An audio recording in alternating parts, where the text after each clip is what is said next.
Hello दोस्तों, आज मैं लेके आया हूँ एक्सेल का एक और वीडियो और आज हम सीखेंगे पाइवट टेबल के बारे में। ये बहुत ही इम्पोर्टेंट टूल होता है एक्सेल का, जो कि हमें जब हम ऑफिस में काम कर रहे हों उस समय हमें ज़रूरत होती है, या इवन इंटरव्यू देने के लिए जाते हैं तो हमसे पूछा जाता है कि पाइवट टेबल आपको इस्तेमाल करना आता है या नहीं आता है। तो चलिए आज मैं आपको बताता हूँ ये पाइवट टेबल होता क्या है और इसको हम कैसे इस्तेमाल करते हैं। ये सीखने के लिए मैंने एक डेटा बनाया हुआ है। एक एक ऐसे ही सिंपल डमी बुक स्टोर का डाटा है जिसके कि कुछ प्रोडक्ट्स हैं, pen, notebook, pencil, geometry box, ये मंथ दिए हुए हैं और ये प्रोडक्ट इस मंथ में ये एम्प्लॉय दिया हुआ है। दो एम्प्लॉय हैं इनके, ओजस और सोनी, और ये इस आइटम की रेट दी हुई है, ये क्वांटिटी दी हुई है, ये सेल वैल्यू दी हुई है। तो ये डेटा हमारा है टोटल दिसंबर तक का, जनवरी से दिसंबर पूरे साल का डाटा दिया हुआ है। और हम इस डाटा को देखते हुए और पाइवट टेबल को यूज करके देखिए हम इससे किस किस तरह के रिपोर्ट्स बना सकते हैं। तो उसमें पाइवट टेबल में जाने से पहले हमें कुछ चीज़ों को पता होना, कुछ चीज़ें जाननी चाहिए कि जब हम पाइवट टेबल बनाने जा रहे हैं तो हम अपने टेबल को जो हम बनाना चाह रहे हैं रिपोर्ट, वो हमें पता होना चाहिए कि किस कॉलम में कौन सी वैल्यू आनी है, कौन सी चीजें आनी है और किस रो में कौन सी चीजें आनी। अगर ये चीज हमारे दिमाग में पहले से आ जाएगी तो हम ये पाइवट टेबल बहुत आसानी से बना पाएंगे। फॉर एग्जांपल इस डेटा को देखते हुए अगर हमें ये इंफॉर्मेशन चाहिए कि मंथ वाइज टोटल सेल कितनी है, या हमें चाहिए कि month wise sale value for books कितनी है, या हम निकालना चाह रहे हो कि एक एम्प्लॉय जो कि सोनी है वो ईच मंथ सेल कितनी कर रही है। फिर हमें ये इसी में चाहिए क्या कि product wise monthly cell of Soni, यानी कि सोनी हर महीने कौन से प्रोडक्ट की सेल कितनी कर रही है। इसी तरह हमें चाहिए कि average sale of Ojas each month, यानी कि हर महीने ओजस का एवरेज सेल कितना है या मैक्सिमम सेल कितना है। ये इस तरह का इंफॉर्मेशन हम इस डाटा से आसानी से निकाल सकते हैं। तो चलिए हम देखते हैं वो कैसे निकाल सकते हैं। और पाइवट टेबल यूज करने से पहले एक चीज और बता दूं कि जैसे हमारा ये डेटा है इसमें जो कॉलम्स की हेडिंग से होती है वो हमारे पाइवट टेबल्स में फील्ड कहलाती है। ये कॉलम्स की जो हेडिंग है वहां पे वो फील्ड हो जाएगी। यही फील्ड को हम जो पाइवट टेबल के 4 स्क्वायर दिए हुए होते हैं एरिया, उसमें हम ड्रॉप करेंगे और अपना रिपोर्ट बना लेंगे।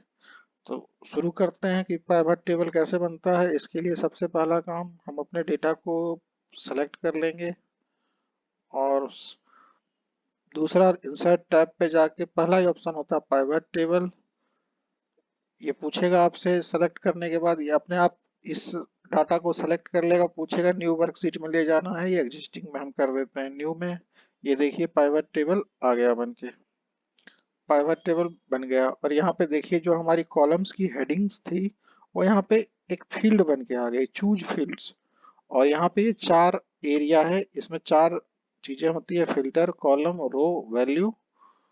और इसी को हम यूज करके अपना रिपोर्ट बनाते हैं। तो चलिए हम आपको दिखाते हैं कि कैसे इन चारों को यूज करके हम अपना रिपोर्ट तैयार करते हैं जो हमें चाहिए। तो हमारा पहला रिक्वायरमेंट क्या था, month wise total sale value. तो ये हमें क्लियर होना चाहिए कि हमारे पहले कॉलम में क्या होगा, उसके अगले कॉलम में क्या होगा।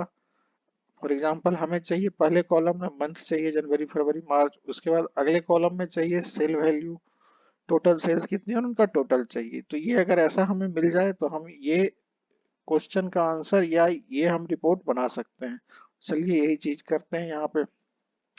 सबसे पहले हमें चाहिए मंथ फर्स्ट कॉलम में, और वो एक एक रो में आए, कॉलम 1 हो मंथ का और उसमें रो हो मंथ के। तो हम मंथ को पिक करते हैं और इसको यहाँ से उठा के हम रो में ड्रॉप कर देंगे।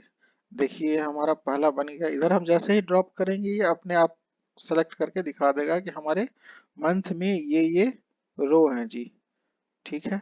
उसके बाद हमें चाहिए था क्या, मंथ वाइज सेल वैल्यू, यानी कि टोटल सेल वैल्यू चाहिए था। तो हम टोटल सेल वैल्यू को यहाँ से पिक करके सिंपली वैल्यू कॉलम में ड्रॉप कर देंगे, वैल्यू वाले एरिया में ड्रॉप कर देंगे। ये देखिए यहाँ पे दिखा दिया सम ऑफ टोटल सेल वैल्यू, और ये मंथ वाइज आ गया, ये किस मंथ में हमने कितना सेल किया हुआ। इतना ही सिंपल है पाइवट टेबल यूज करना। और ये चार जो एरिया है बस इसमें आपको समझ में आना चाहिए कि कौन से फील्ड को हम कहाँ पे ड्रॉप करें। और ये फील्ड बेसिकली कुछ नहीं, वही अपने डाटा का एक कॉलम हेडिंग होता है, बस यही है पाइवट टेबल जी। अब दूसरा देखिए क्या है। दूसरा है कि हमारा month wise sale value for books. Okay, month wise sale value for books. तो हमें मंथ तो चाहिए ही चाहिए, सेल वैल्यू चाहिए ही चाहिए, लेकिन अभी हमें टोटल सेल ना चाह के सिर्फ बुक्स की चाहिए। मीन्स अगर ये डेटा में अगर कोई बुक का सिर्फ फिल्टर लग जाए तो हमारा ये रिपोर्ट बन जाएगा कि month wise sale value for books क्या है। तो यहाँ पे देखिए एक फिल्टर का भी एरिया दिया हुआ है। तो हम अपने इस फील्ड में ढूंढेंगे कि मेरा कोई प्रोडक्ट का है क्या, यह है ना प्रोडक्ट का फील्ड। इसको हम उठा के इस फिल्टर वाले एरिया में ड्रॉप कर देंगे। अब देखिए जैसे इसको ड्रॉप करेंगे यहाँ पे एक फिल्टर आ जाएगा प्रोडक्ट, और डिफॉल्ट सेलेक्ट होगा ऑल। हमें क्या चाहिए इसमें, month wise sale value for books चाहिए, तो हमें सिर्फ बुक्स की चाहिए मंथ वाइज सेल वैल्यू। इसको हम ओपन करके बुक्स को सेलेक्ट कर देंगे और ओके दबा देंगे। अब ये देखिए हमें month wise sale value for books दिखाने लगा। इतना ही सिंपल है जी। अब हमने अभी तक हमने तीन एरिया को सेलेक्ट यूज करना सीख लिया पाइवट टेबल में। अब चलिए देखते हैं आगे कहाँ यूज होगा। Soni total sale each month, ये तो पिछला वाला ही रिपोर्ट है, सिर्फ इसमें प्रोडक्ट का फिल्टर ना लग के एम्प्लॉय का फिल्टर लग जाए तो हमारा काम हो जाएगा। तो हम क्या करेंगे, ये पहले से जो प्रोडक्ट का फिल्टर लगा हुआ है इसको हम यहाँ से रिमूव कर देंगे और एम्प्लॉय वाले फील्ड को उठा के और इस फिल्टर वाले में ड्रॉप कर देंगे। अब यहाँ पे बाय डिफॉल्ट ये ऑल सेलेक्ट होगा। इसमें हम इसको हम ओपन करके जो हमें एम्प्लॉय चाहिए, जैसे हमें चाहिए था सोनी का सेल पर ईच मंथ कितनी है, हम इसको ओके कर देंगे। ये देखिए सोनी का टोटल सेल दिखाने लग गया, हर महीने कितना है और इनका टोटल कितना है। एम्प्लॉय वाइज फिल्टर लग गया इस डाटा में। नेक्स्ट हमें क्या चाहिए था, product wise monthly cell of Soni. Means इसमें दो फिल्टर है, इसमें हमें चाहिए मंथली सेल और वो भी चाहिए प्रोडक्ट वाइज, और एक एम्प्लॉय सोनी के लिए चाहिए। तो चलिए हम इसमें इसको बना लेते हैं। मंथ को हम यहाँ से, यहाँ मंथ हमें यहाँ पे नहीं चाहिए, मंथ हमें चाहिए कॉलम में। हम इसको कॉलम में लेके आएंगे मंथ को यहाँ ऊपर से हम फिर से पिक कर लेंगे मंथ को, और इसको हम कॉलम में ड्रॉप कर देंगे। ये देखिए हमारा मंथ आ गया, जनवरी फरवरी मार्च अप्रैल। और हमें चाहिए था ये प्रोडक्ट वाइज, राइट।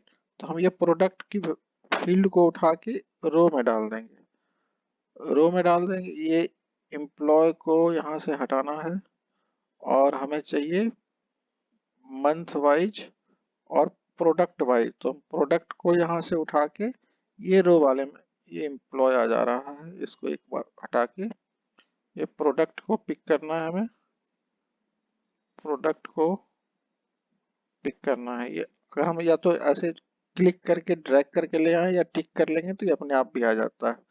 तो अब ये आ गया प्रोडक्ट वाइज। अभी हमें ये था क्या, month wise product wise sale, और ये हमें चाहिए था एक एम्प्लॉय सोनी के लिए। तो अभी एम्प्लॉय का फिल्टर बाकी है। अब हम एम्प्लॉय को पिक करेंगे और इस फिल्टर वाले एरिया में ड्रॉप कर देंगे। अब ये देखिए ये हमारा प्रोडक्ट आ गए, ये मंथ आ गए, और ये, लेकिन ये सारे एम्प्लॉय के लिए है और हमें चाहिए क्या, सिर्फ सोनी के लिए चाहिए। तो यहाँ पे हम इसको ओपन करेंगे और जो हमें चाहिए यहाँ पे दोनों एम्प्लॉय दिखेंगे, हम सोनी को सेलेक्ट करके ओके कर देंगे।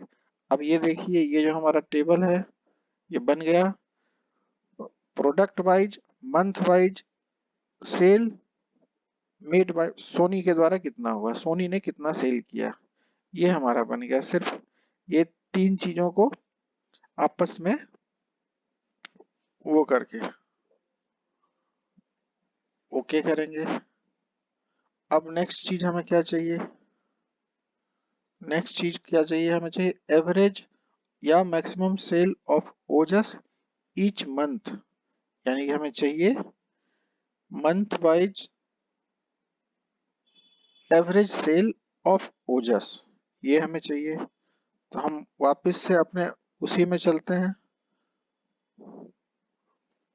उसी प्राइवेट टेबल में चलते हैं और देखते हैं क्या होता है। एक सेकेंड, ये प्राइवेट टेबल कहीं चला गया। कोई बात नहीं, इसको हम फिर से ले आते हैं। जो हमारा अननेसेसरी डाटा आ गया है, इसको हम डिलीट कर लेते हैं। ये था, इसको भी डिलीट कर देते हैं। हम अपने डाटा को फिर से सेलेक्ट कर लेते हैं। इस तरह से आपको ये एक बार और प्रैक्टिस हो जाएगी कि पाइवट टेबल कैसे लगाना होता है।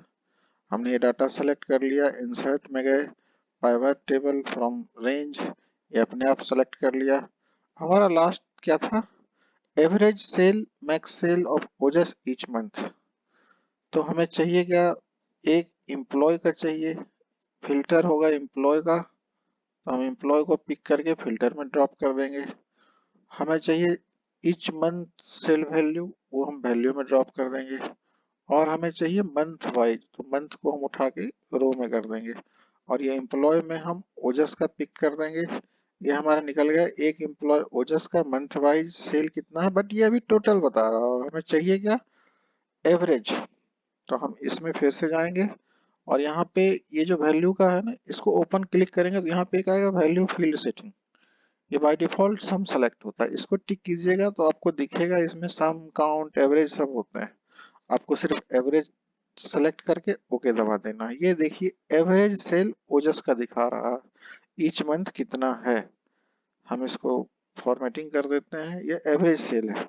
इसी तरह अगर हमें निकालना होगा कि maximum sale each month by Ojas, तो मैक्सिमम सेल ओजस का हर महीने कितना है, तो ये अगेन वैल्यू फील्ड सेटिंग का ही काम है। अब फिर से जाएंगे वैल्यू, वैल्यू फील्ड सेटिंग में जाके आप यहाँ पे मैक्सिमम लगा देंगे और सिंपली ओके दबा देंगे। ये देखिए मैक्सिमम सेल ओजस ईच मंथ कितना होता है, ये अपने आप आपको बता देगा।